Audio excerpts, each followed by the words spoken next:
आपको पूर्व दिशा की ओर मुख कर कर बैठना है और ओम ह्रीं बगलामुखी नमः मंत्र का जाप करना है 108 बार।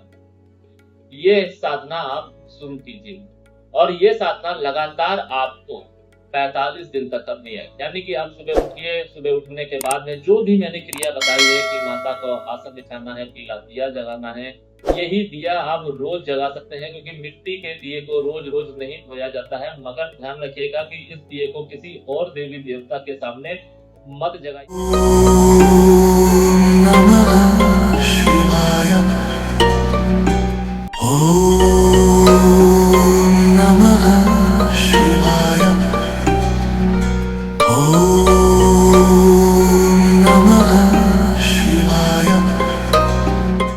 क्या आपके जीवन में शत्रुओं का बहुत ज्यादा प्रभाव है? क्या आप शत्रुओं से भयभीत होकर रिक्वायर्ड स्टेप नहीं ले पाते हैं? क्या शत्रुओं ने आपको हर तरीके से जकड़ कर रखा हुआ है? तो घबराने की बात नहीं है, क्योंकि आने वाली दुर्गाष्टमी यानी कि 24 अप्रैल को जो दुर्गाष्टमी पड़ रही है वो बहुत खास होने वाली है। क्यों खास है? क्योंकि इस दिन पड़ने वाली है बगलामुखी जयंती। माता बगला शत्रुओं के नाश के लिए जानी जाती है। जब भी आपके जीवन में शत्रु आपको परेशान करने लगे या आपका जीवन शत्रुओं से घिर जाए, अब ये शत्रु कोई भी हो सकते हैं, गुप्त शत्रु भी हो सकते हैं और जो सामने से आते हैं वो भी हो सकते हैं। शत्रु कोई भी हो, हमारे जीवन में ये व्यवहार लाते ही लाते हैं। और अगर इनके माध्यम से कोई व्यवहार नहीं है और आप जानते हैं अपने शत्रुओं को, तो भी एक अनजाना सा डर आपके दिलो दिमाग में बना रहता है। नतीजा आपका कॉन्फिडेंस लो हो जाता है, एक डर आपके अंदर एंटर कर जाता है, जिससे आप सही समय पर सही डिसीजन नहीं ले पाते हैं या फिर आपको जो करना चाहिए वो आप कर नहीं पाते हैं। आप एक डर के वशीभूत होकर अपने जीवन जीने लगते हैं, या वाणी के माध्यम से आपको लोग परेशान कर रहे हैं, या आपकी अपनी वाणी ही आपका शत्रु बन गई हो। वजह कोई भी हो, आपके जीवन की ग्रोथ रुकना संभव है, इतना होने माफ कीजिए।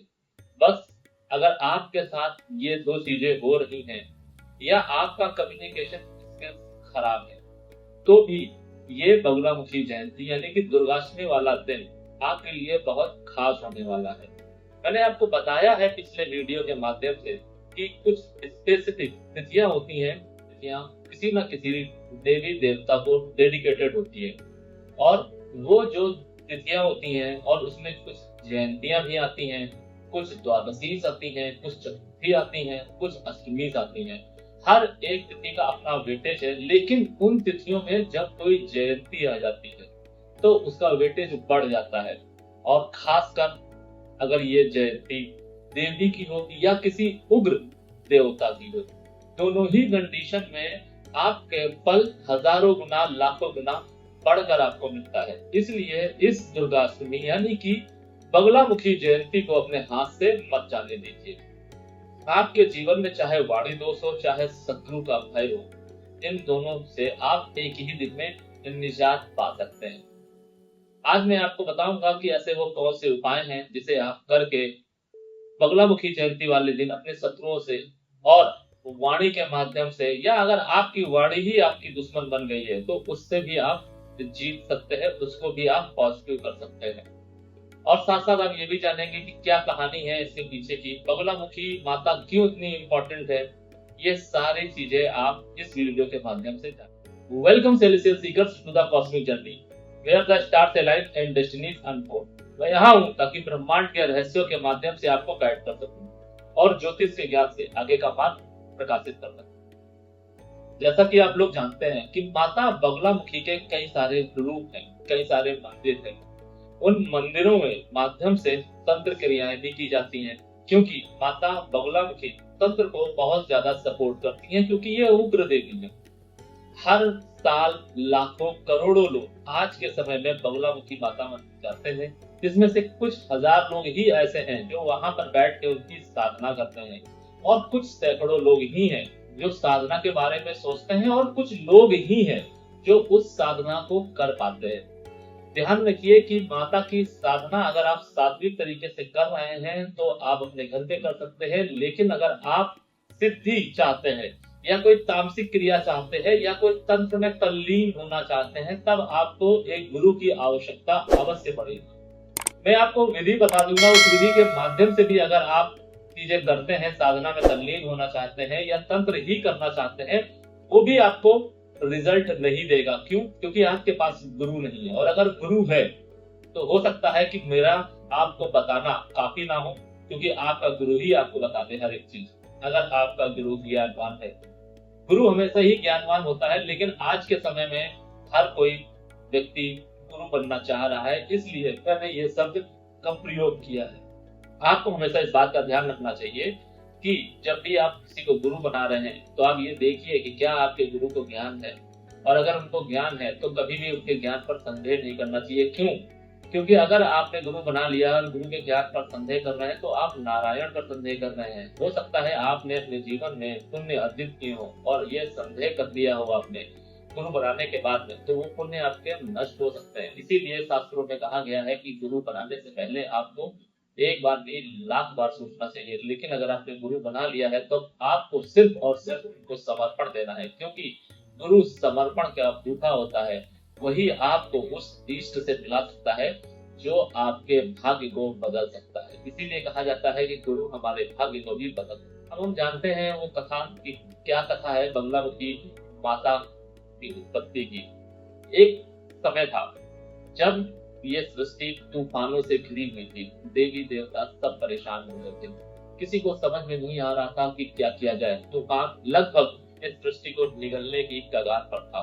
तब श्री नारायण ने अपने तप के माध्यम से एक शक्ति पुंज को प्रकट किया। वो शक्ति पुंज माता बगलामुखी थी। माता बगलामुखी के प्रकट होते ही उन्होंने उस तूफान को स्तब्ध कर दिया। इसीलिए माता का दूसरा नाम स्तंभन की देवी भी बोला जाता है।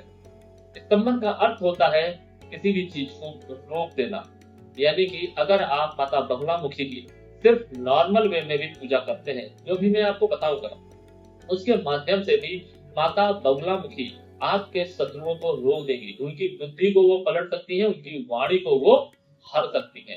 ध्यान रखिए कि अगर आपके शत्रुओं की बुद्धि और वाणी पर नियंत्रण आपका हो जाए, आप जैसा चाहते हैं वैसा ही होने लगे, तो क्या आपको लगता है आपकी विजय पक्की नहीं है आपके शत्रुओं पर? 100% पक्की है। ध्यान रखिए कि हमारे शत्रु चाहे गुप्त हो चाहे सामने से हो, वो आपको आज नहीं तो कल नुकसान पहुंचाएंगे ही पहुंचाएंगे। उनसे बचने का सबसे अच्छा तरीका है कि आप प्रायश्चित कीजिए, पश्चाताप कीजिए अगर आपने गलती की है। और अगर आपने गलती नहीं की है, कुछ शत्रु हमारे इसलिए बन जाते हैं क्योंकि वो हमसे जलन भावना रखते हैं, वो हमारी तरक्की नहीं देखना चाहते हैं या नहीं देख सकते हैं। ऐसे शत्रुओं से बचने के लिए, ऐसे गुप्त शत्रुओं से बचने के लिए आपको माता बगलामुखी की शरण में जाना चाहिए। कुछ नियम कायदे होते हैं माता बगलामुखी की पूजा अर्चना करने के, उसका भी आपको ध्यान रखना है। मैं अभी आपको बताऊंगा कि किस तरीके से माता बगलामुखी की आपको आराधना करनी है, किन किन बातों का आपको ध्यान रखना चाहिए। माता बगलामुखी की आराधना करने के लिए आपको जो आने वाली 24 अप्रैल है, उसी दिन दुर्गाष्टमी भी है और माता बगलामुखी की जयंती भी है। उस दिन आपको ब्रह्म मुहूर्त में उठना है, स्नान ध्यान करना है और उसके बाद पीला वस्त्र धारण करना है, क्योंकि पीला कलर, पीला रंग माता का अति प्रिय है। उसके बाद आपको पीला आसन बिछाना है जिसमें माता की मूर्ति या फिर बगलामुखी यंत्र अगर आपको मिल जाता है तो अति उत्तम, उसको भी आप स्थापित कर सकते हैं।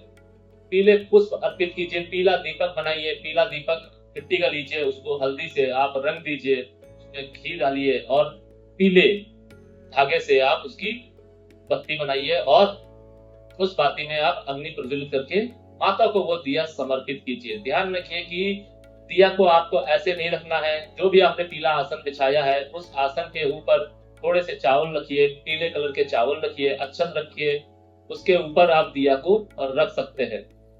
कभी भी दिया किसी भी देवी देवता का अगर आप जगा रहे हैं तो दिया को डायरेक्ट नहीं रखा जाता है, उसके नीचे या तो आप चावल रखिए या तो धन रखिए या तो पुष्प रखिए। यहाँ पर आपको पीले कलर के चावल रखने, यानी कि चावल को आपको कलर कर लेना है पीले कलर में, और उसके बाद आपको दिया रखना है पीले कलर का, जो आप पीले रंग से आप उसको रंगेंगे यानी कि हल्दी से। उसके बाद आप माता को पीले रंग की मिठाई चढ़ाइए, पीले पुष्प चढ़ाइए, एक हल्दी की माला बना लीजिए, वो माला आप माता को चढ़ाइए और एक बड़ी माला बना लीजिए, वो माला आप स्वयं पहन लीजिए। आपको पूर्व दिशा की ओर मुख कर कर बैठना है और ओम ह्रीं बगलामुखी नमः मंत्र का जाप करना है 108 बार। ये साधना आप शुरू कीजिए और ये साधना लगातार आपको 45 दिन तक करनी है। यानी कि आप सुबह उठिए, सुबह उठने के बाद में जो भी मैंने क्रिया बताई है कि माता को आसन बिछाना है, पीला दिया जलाना है, यही दिया आप रोज जगा सकते हैं, क्योंकि मिट्टी के दिए को रोज रोज नहीं धोया जाता है। मगर ध्यान रखिएगा कि इस दिए को किसी और देवी देवता के सामने मत जगाइएगा। यानी कि ये यूज किया हुआ दिया सिर्फ माता बगलामुखी के लिए ही यूज होगा। आपके घर का कोई और व्यक्ति इस दिए का उपयोग नहीं कर सकता है। ये दिया बहुत इंपॉर्टेंट है आपके लिए अगर आप साधना में जाते हैं। कोई भी व्यक्ति किसी भी देवी देवता की साधना करता है तो उसमें यूज होने वाली माला, उसमें यूज होने वाला दिया साधारण नहीं होता है। वो आपके जीवन में बहुत बड़ा परिवर्तन ला सकता है। उसका उपयोग कैसे होता है, क्या करना चाहिए, हर एक देवी देवता की साधना पर यह निर्भर करता है। मगर अभी मैं आपको बता रहा हूँ कि उस दिए का उपयोग किसी और को नहीं करना है। जिस भी समय आप इस पूजा में बैठ रहे हैं, प्रतिदिन आपको उसी समय का ध्यान रखना है और माता बगलामुखी की 45 डेज तक इसी तरीके से आपको पूजा करनी है। ऐसा अगर आप करेंगे तो आपको महसूस होगा कि आपके जीवन में परिवर्तन आने लगा है।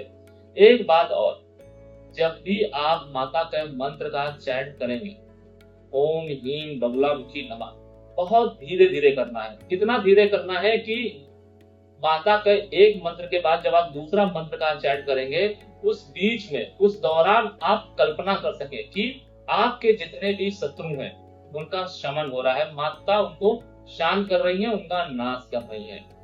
इसके अलावा उनकी वाणी को शांत करना है, अपनी वाणी पर प्रभाव लाना है। यानी कि आपको ये एज्यूम करना है कि आपकी वाणी में प्रभाव आ रहा है, आपके अंदर एक आकर्षण आ रहा है, माता आशीर्वाद दे रही है, माता के हाथों से पीले कलर की रोशनी निकल रही है, किरणें निकल रही है जो आपके ऊपर पड़ रही है। इस तरीके का भाव आपको एज्यूम करना है और आपको मंत्र का चैंट करना है। जितना धीमे आप ये चैंट करेंगे उतना ही आपके लिए बढ़िया होगा। मंत्र के दौरान आपका ध्यान आपको बताएगा कि आपका मंत्र स्वीकार हो रहा है, आपकी पूजा स्वीकार हो रही है या नहीं।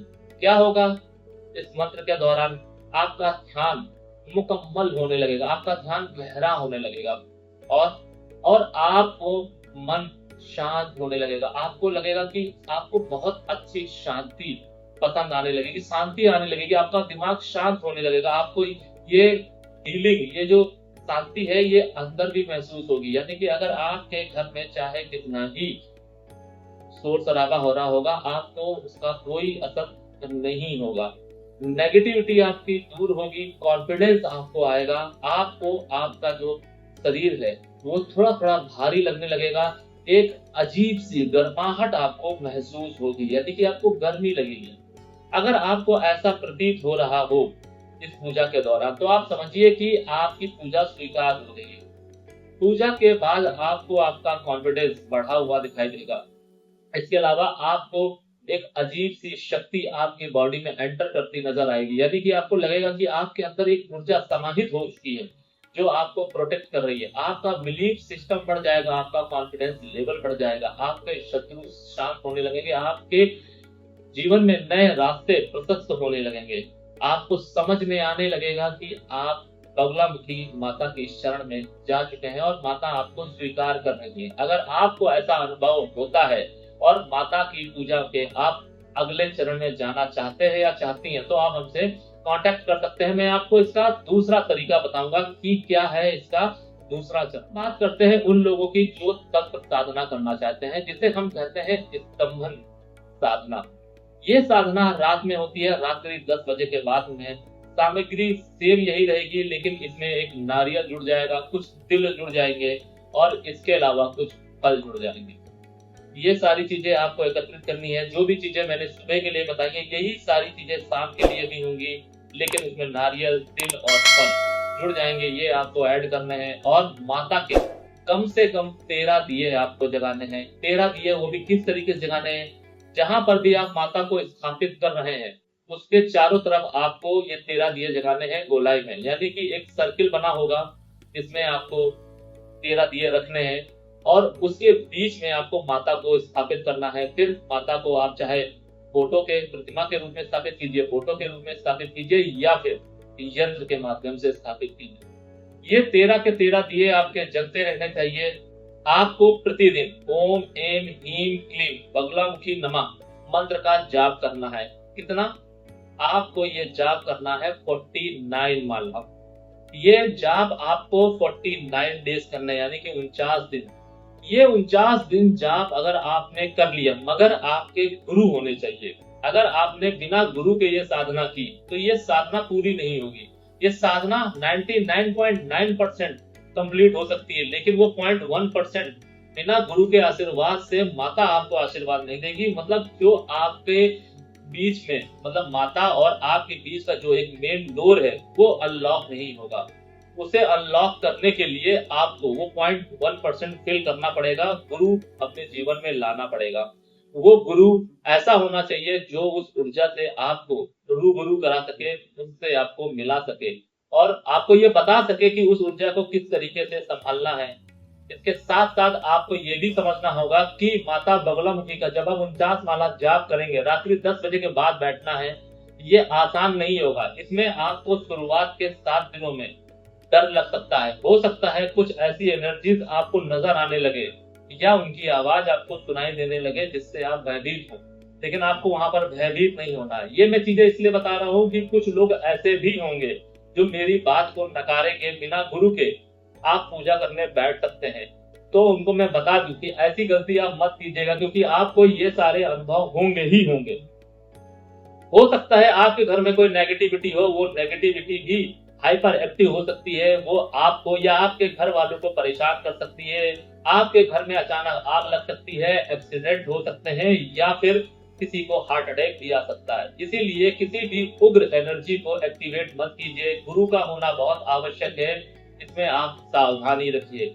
ये क्रिया जितनी सरल लग रही है उतनी सरल है नहीं, क्योंकि अगर गुरु मिल जाते हैं आपको तो तब तो ये क्रिया आपके लिए वरदान साबित होगी, लेकिन अगर गुरु नहीं मिल रहे हैं तो फिर ये क्रिया आपको नुकसान ही देगी। इसके अलावा एक दो चीजें और है। जो भी व्यक्ति ये क्रिया में तल्लीन होना चाहता है, करना चाहता है ये स्तंभन की क्रिया, ये स्तंभन की क्रिया से आपको लाभ क्या होगा? आपके जीवन में आपके जितने भी शत्रु बनेंगे, जो भी आपसे शत्रुता रखेगा या रखेगी, वो अपना जीवन नाश कर लेगा। इसके अलावा आप वाणी से अगर किसी को भी श्राप दे बैठेंगे तो वो फलीभूत हो जाएगा एक समय के बाद में। आपका व्यवसाय अगर नहीं चल रहा है तो वो व्यवसाय चलने लगेगा। आपके कदम जिस भी जगह पे पड़ेंगे वहां पर अगर कोई नेगेटिविटी होगी तो वो वहां से चली जाएगी जब तक आप वहां होंगे। इसके अलावा आपका ऑरा इतना स्ट्रांग हो जाएगा कि उस ऑरे के सामने अच्छे अच्छे नतमस्तक हो जाएंगे। हर एक नॉर्मल व्यक्ति, बाहर का छोड़िए, आपके घर के आपके माता पिता, आपके भाई बहन ही उस ऑरा को फील करने लगेंगे सिर्फ एक हफ्ते के दौरान। क्या नहीं करना है इस पूजा के दौरान में?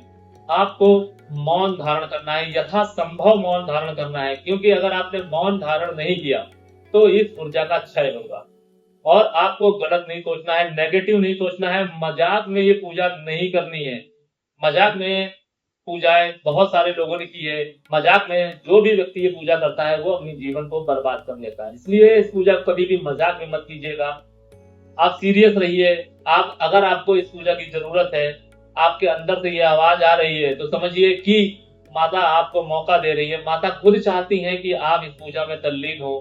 अगर आपका गुरु है तो गुरु की शरण में जाइए, गुरु से पूछिए, गुरु का आशीर्वाद दीजिए और इस पूजा में आप तल्लीन हो जाइए। ये पूजा आपको जरूर मार्ग दिखाएगी, आपकी इच्छाएं जरूर पूरी करेगी।